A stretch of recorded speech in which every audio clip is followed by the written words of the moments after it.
બરાડા પાડીને ભાજપના વિકાસની વાતો કરનારા અરવલ્લી જિલ્લાના ધારાસભ્યો અને વહીવટીતંત્ર હજુ સુધી રાજેન્દ્રનગરથી મોડાસાનો રોડ બનાવી શક્યા નથી।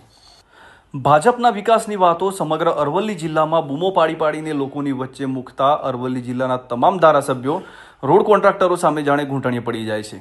સાબરકાંઠાથી અરવલ્લી જિલ્લાને જોડતો રાજેન્દ્રનગરથી મોડાસા રોડ છેલ્લા 3 વર્ષથી બનતો જ નથી। રોડ ઉપર એટલી હદે ખાડા પડી ગયા છે કે વાહનોને નુકસાન થઈ રહ્યું છે। 3 વર્ષથી રોડની આ હાલત હોવા છતાં અરવલ્લી જિલ્લાના એક પણ ધારાસભ્ય કે વહીવટીતંત્ર જાણે આ રોડ બનાવનાર કોન્ટ્રાક્ટર સામે ઘૂંટણીએ પડી ગયા હોય તે પ્રકારે કોઈ કાર્યવાહી જ નથી કરી રહ્યા અને અંતે તેનો ભોગ આમ જનતા બની રહી છે। 15 કિલોમીટરનો આ રોડ પાર કરતા લોકોને આંખે પાણી આવે છે। ત્યારે થોડા સમય પહેલા આ રોડ મામલે ઉહાપોહ થયા બાદ વહીવટીતંત્રે કોન્ટ્રાક્ટર પાસે રોડના એક તરફના કામનું પેવરિંગ કરાવ્યું છે। જો કે સામસામે વાહનો આવતા આ રોડ પર અકસ્માતની સંભાવનાઓ પણ વધી જાય છે।